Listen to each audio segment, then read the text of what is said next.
Welcome to Seven Figures and Beyond with your host, Greg Shuey, your e-commerce marketing expert. Hey everyone, welcome to episode 18 of the Seven Figures and Beyond podcast. I hope everyone is having a killer morning. Today I'm going to be chatting up Michael Epstein from Postpilot. I would say it's pretty hard to be in e-commerce these days without knowing who Postpilot is. If you don't know, they're a little company, a little teeny tiny company that does postcard marketing. I'm joking. They're one of my favorite companies these days, and they dominate direct mail through some amazing tech that they've built. They help brands capture more lost revenue, reactivate old customers, and a lot of other really cool stuff. And they're getting ready to launch a bunch of new things as well to help brands scale their revenue. So buckle up. This is going to be a really fun, really epic discussion. So Michael, thank you so much for being with us today. Great to be with you, Greg. Thanks for the kind intro. Yeah, I want to start out by saying I really admire both you and Drew and what you guys are doing at Postpilot. I honestly thought when I reached out, there's no way I'm going to be able to get you on the show because I'm just a small fry. I'm at the beginning of this podcast journey. So thank you again for giving me some time. I really appreciate it. Yeah, of course. I've known you for a while. I'm happy to be with you. Cool. All right. Before we dive in, would you just take a couple of minutes, introduce yourselves to our listeners, and share a little bit about your personal story and how you've gotten to where you are today? Yeah, sure. So Michael Epstein, I'm old. I've been in e-com for 25 years at this point. Started a brand in 2000 before Shopify, before Google Ads, before Facebook and everything. All right. What were you running on? WooCommerce? Yeah, it was OS Commerce, actually. Oh, cool. Yeah, Nice. yeah, which I think might even exist still in some form or not today, but obviously nobody's on it. But yeah, OS Commerce, we were running first paid ads. We're on like Go-To. I'm going to start really dating myself at this point, but like predated Google Ads. Anyway, so yeah, I built that brand, bootstrapped it to 10 figures over 13 years, sold it to private equity, started doing private equity operating work, typically running turnarounds. That's where Drew and I first met over 10, 15 years ago at this point. And yeah, we started basically working with funds to acquire big busted retailers or brands. Typical profile was like 9 figures in revenue, but losing 8 figures, losing like 10 million plus. And we would basically get them back to profitable and growing, and then we'd help the funds exit it. And throughout our careers, we'd really used direct mail as one of those tools in our tool belt, especially at these big brands. We'd go in, they'd have a customer list of like 5 million customers, right? And then you'd look at the stats and you're actually only reaching less than 10% of them, because by that time, most had either unsubscribed, they'd never subscribed, or they had unengaged with the emails at that point. So It's like, how do we get some quick wins? How do we get back in front of this rich audience of customers? Direct mail, but it was like clunky. It was a stereotypical, like find a print house, find paper, batch and blast to a whole bunch of people, and then use a bunch of spreadsheets to try and figure out what the ROI was. And we were like, somebody needs to build Klaviyo for direct mail. And that's what we did with Postpilot. And here we are. That's awesome.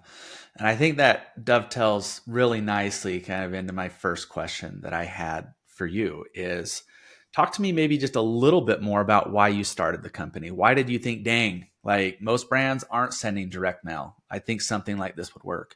Yeah. I mean, most of the brands I talk to, they've never sent direct mail in their lives. They never even thought of it. So like, yeah, walk me through that. Like, how did you start that? Yeah, it's a great question. So we did have a thesis around direct mail, and it was a really proven channel. It's been around for 100 years and it's worked. I mean, it still works. It never stopped working. That's why you still get things in the mail. But I walk out to my mailbox every day. Exactly. And yeah.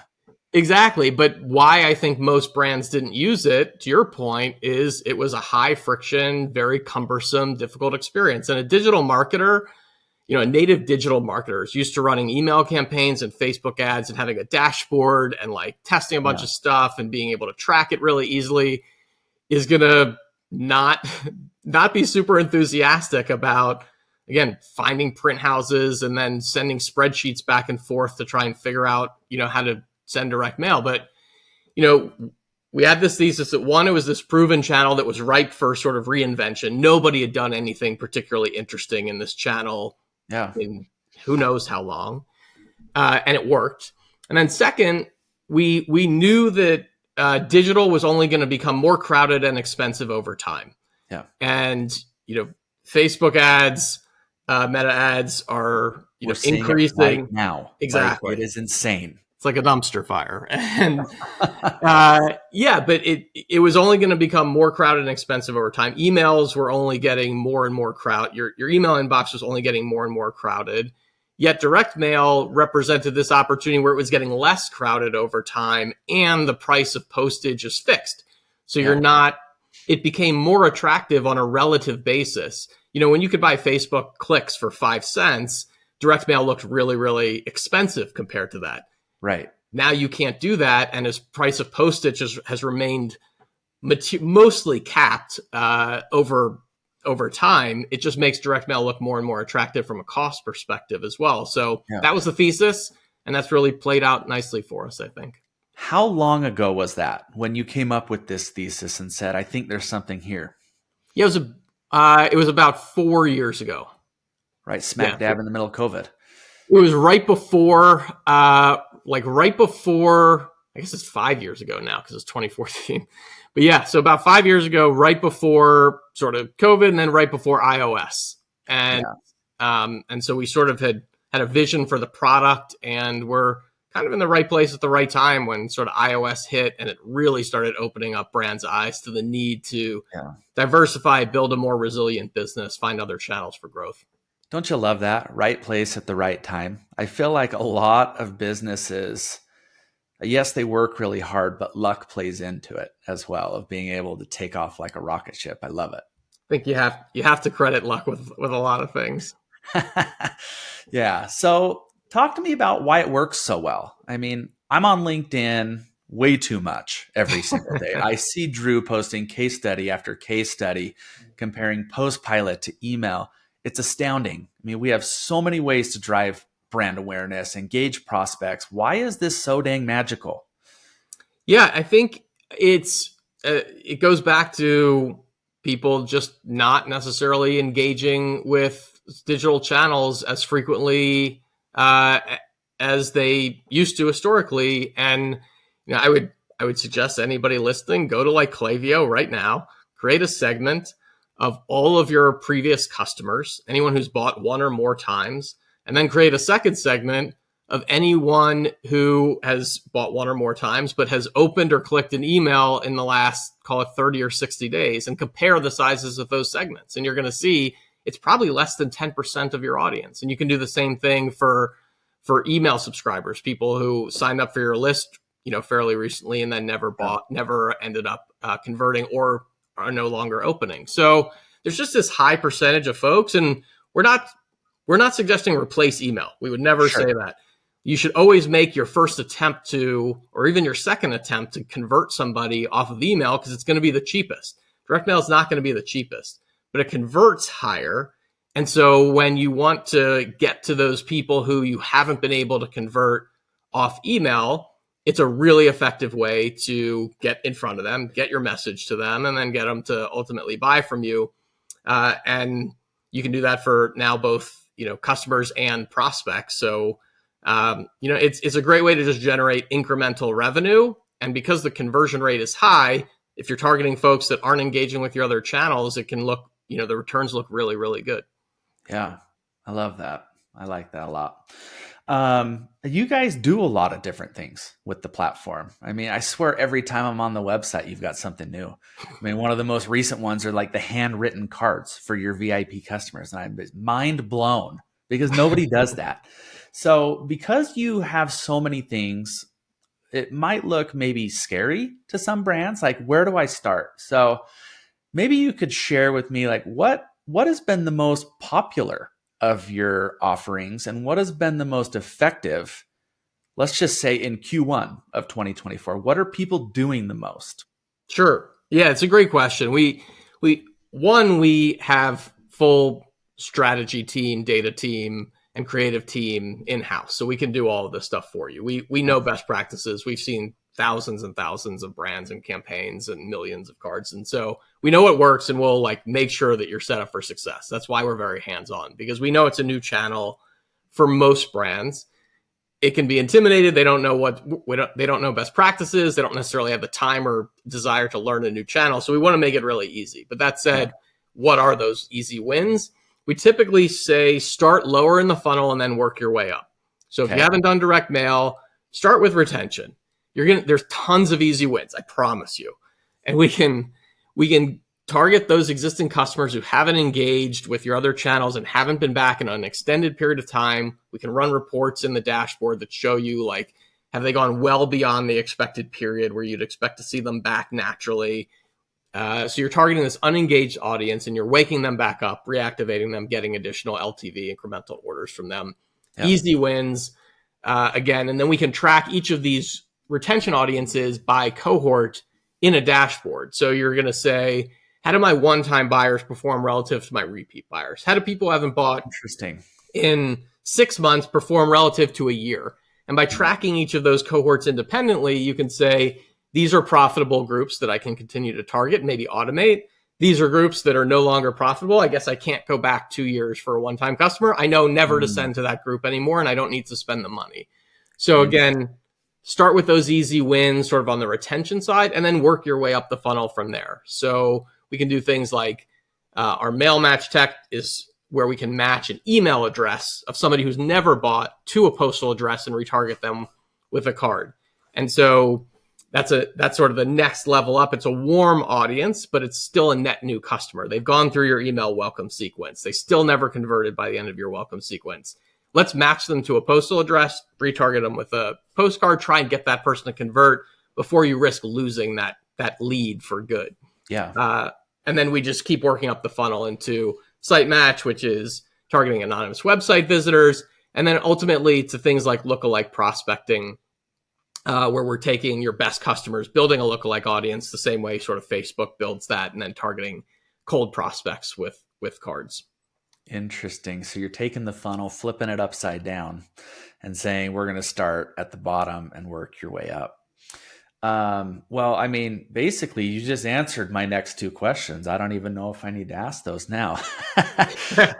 Maybe one follow-up question. Sure. As you go higher up the funnel, what do response and conversion rates look like? I'd assume they get less and less. When one of the ones that interests me the most, you said site match. That's the one where it's an anonymous browser. Is that right? Yes. Like how well do those work for brands? Because I know that's interesting for a lot of folks.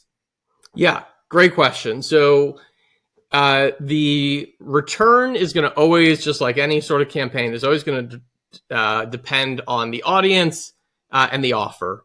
Yeah. So targeting more, we typically break things up by sort of recency and frequency when it's on the retention or retargeting side. How long ago did they buy? How long ago did they sign up? And then how engaged have they been? And then I'll come back to your direct question, but no, you're good. Like a philosophical thing. A lot of brands think, let me maximize my ROAS. And that's actually not the approach that we like to recommend. The goal is maximize your profits. And so if you can get an 8x return on an audience that hasn't bought from you in 6 months or a year, you should go back, 18 months and 2 years and 2.5 years and keep testing into that. And say, if I get a 2x or a 3x return in 2 years, that's still really profitable. So I should still do it. Yep. So that's sort of the philosophical answer. And then the direct sort of answer is, as sort of benchmarks or sort of ranges that we typically will tell brands, on retention, think 5 to 10x should be a good target. Yeah. As you move up the funnel on something like mail match, where it's warmer prospects that have given you their email but never bought, think more like 3 to 5. With something like site match, which is a little bit colder, it's people that have been to your site, clicked around, but never actually given you their email or bought. Think more like 2 to 5. And then for cold prospecting, we typically tell brands you should be comfortable in the 1 to 3 range for acquisition. If that, can it go higher? Absolutely. We see it go higher often, but it's not an expectation that we like to set for brands who are leaning into cold prospecting. And think of it like Facebook. We're going to test different audiences. We're going to test different creative, and we're going to optimize and iterate from there. It's not, some brands look at a home run right out of the gate. Others will not. Yeah. And I would say that those percentages that you provided are probably better than some brands get on Facebook for cold prospecting and site match type traffic, right? Which is just awesome. It's phenomenal. That's great. Talk to me about kind of strategy behind this. Like, do you work with the brands to kind of set strategy and figure out offers and those types of things? Or does a brand need to come prepared and bring those to the table before engaging you? Typically, we'll provide the strategy. Okay. Again, because we just have seen this a million times. We know across sort of every category what best practices look like and what works. And then we have data in our dashboard that we show the brands as well that suggests sort of how we structure different campaigns. We can say, in your case, 80% of customers who come back and make a second purchase do so within the first 60 days. So we don't want to target them there because they're coming back on their own. But then it drops off significantly at 60. For another brand, it might be 120 days or 6 months or something like that. And we'll look at those data insights to inform sort of different trigger points or different cohorts that we want to test. Yeah. But in general, we're typically recommending strategy, and then we'll work with the brands. We'll do the setup for the brands too. We sort of make it, fully white glove. But if brands have specific goals in mind, sometimes they'll come to us with that, and they'll say, we really want to focus on expanding LTV.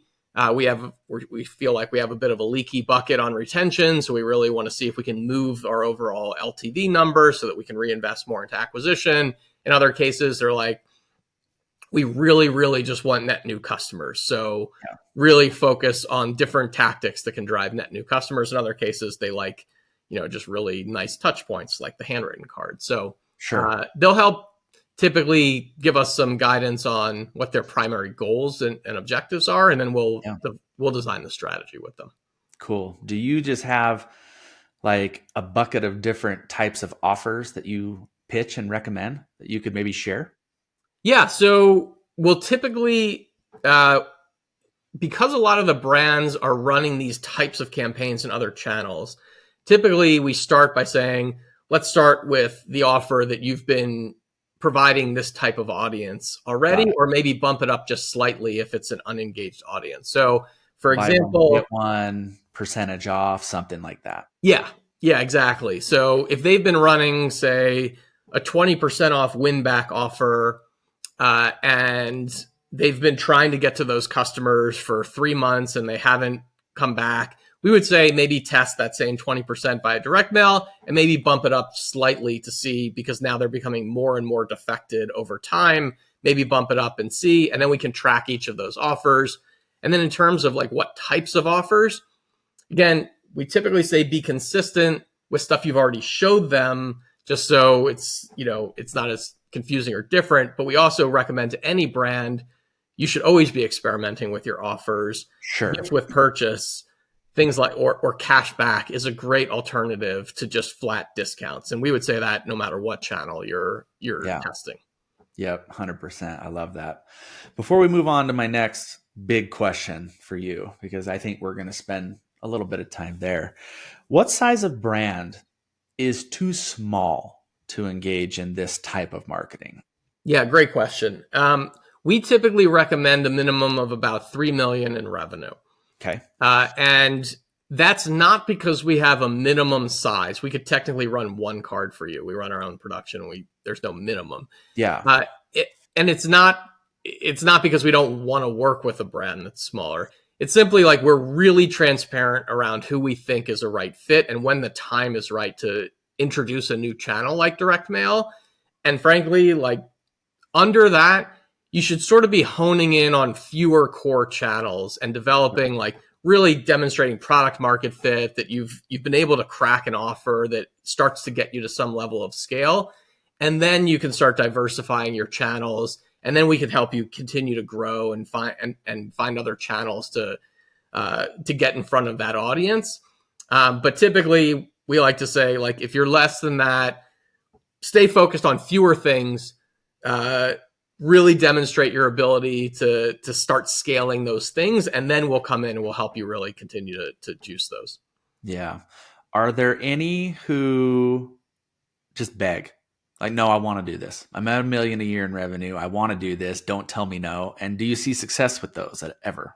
There are, and we do. And we're not like, look, we're going to be really transparent and really, sort of upfront with our recommendations. We do not, our mandate with all of our customer success team is like, if somebody's trying to do something that you don't have high conviction is a good idea, you got to tell them that, like, really clearly and let them decide. Yeah.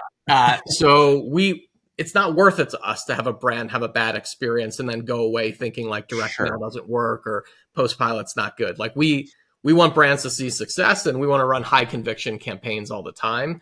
That said, if a brand comes in and they have a specific use case in mind, for example, we really just want to hit somebody for Black Friday, and we want to make sure we're getting to all of our customers. We'll help you out. If they want to do something, really specific, a new product launch, another promotion, something like that, they want to do our handwritten cards, it's just a really nice touch point for their new VIP customers. Say anyone who comes in and has bought 3 or more times from us, let's send them a handwritten thank you note, just as a nice touch point. We can help with that. Typically, again, like if it's something pretty simple and we don't think you're going to be spinning your wheels trying to optimize and analyze every aspect of it, like, that's just not a great use of a founder's time if the segment size is going to be really small. If you're doing that so that you can target 100 people, it's not a great use. We'd rather you focus your time on things that are going to give you a little more scale. Whereas once you get above a certain level of scale, then we can really start generating a material amount of incremental revenue. Typically, our goal is like boost a company's revenue by 5 to 10% in the first 90 to 180 days. That's awesome. And that's huge for a $3 million brand. So yeah, I love that. All right. So when I first reached out to you and I'm like, do you have any topics in mind?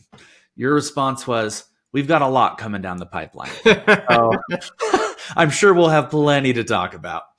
What are you most excited about that's coming down the pipeline for Postpilot? I think our acquisition tech continues to get really, really good, where we have so much data that we've aggregated from a variety of sources and built. We use a ton of machine learning to build these really rich, really robust audiences that brands can now start targeting through lookalike audiences and other things. So, for example, we worked with Caden Lane, a baby apparel brand, to target expectant mothers in their 3rd trimester. Like, we knew not only that they were expectant mom, we knew where they were in their trimester, a little bit in their pregnancy, a little bit scary, but like, it's a little creepy. Yeah. We can do that. We can find people who buy meat jerky and shop at Target multiple times a month. So there's just a lot of really interesting data and insights that we can help give you that will be really interesting for you as a brand to understand the nuances of your customer, but also figure out how we can target some really effective ones. So using a lot of the machine learning that we've been developing in-house, AI, because, everybody has AI, to help not just find new audiences, but even further refine the targeting that you're sending to existing customers and prospects. So maybe this customer should be targeted on day 72, but customer B should be targeted on day 87. Based on sort of what we know about that customer. There's a lot of cool stuff that we're doing with data to help just further refine and optimize how you're targeting customers and prospects. So that's one of the really fun things. We're expanding more internationally. We just stood up the UK. We're launching Canada. And then, there's there's any number of things that we're working on at any given time. We're always pushing the team to go faster. Sure. That going back to your first point, like really using that data. So, I mean, if you can't share, I mean, please say, don't feel like you're obligated by any means, but I'm trying to think through this, how this works. Like, are you taking all of your clients and then aggregating all of the data and then figuring out patterns based on users? Is that how you're kind of doing that?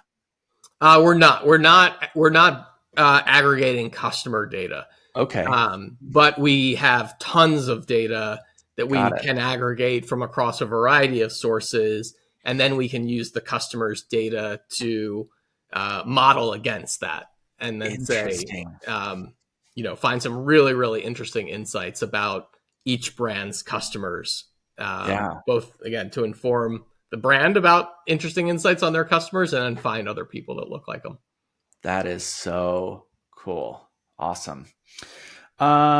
Cool. I mean, kind of wrapping things up and pulling it all together, like, where do you see things going for e-commerce over the next couple of years? I mean, you've got a lot of brands right now who are struggling, but you also have a lot who are growing and having a lot of success. And so, as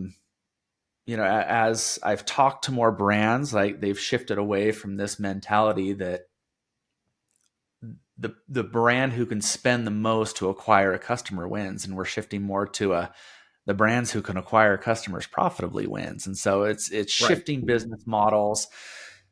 And like I said, brands are struggling. They're trying to figure this out. They're trying to claw back, margin and profit. Like, where do you see e-commerce going over the next couple of years?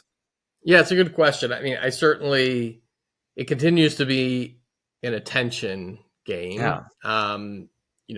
People are obviously just getting bombarded across every channel. And so how do you create meaningful connections with customers from throughout the entire customer journey? How do you connect with them through your marketing? How do you connect with them and create meaningful experiences throughout their whole engagement with you, so that you just remain top of mind? There's a great book, How Brands Grow, by Byron Sharp.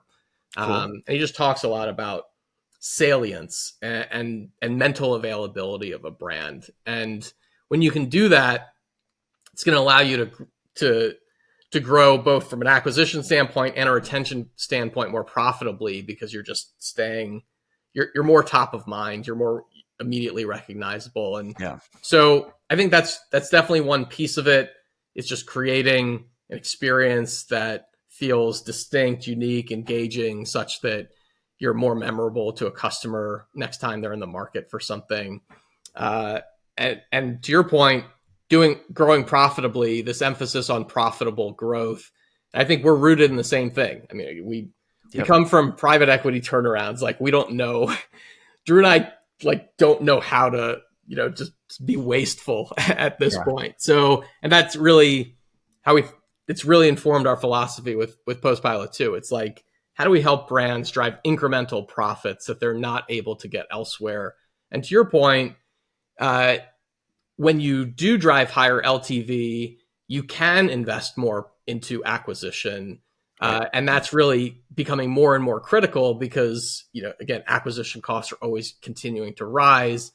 It's not just it's a little bit of who can pay the most to acquire a customer. But if you can do so because you've been able to optimize the profitability of that customer more than somebody else, you still win. So a couple thoughts on where I see things going. I like that. And one of the things that I've been preaching a lot over the last, year or so to prospects and to clients is that LTV isn't guaranteed, right? It's like, you need to know what it is, and you need to figure out how we, back that out and figure out what your customer acquisition cost needs to be for worst case scenario. Right.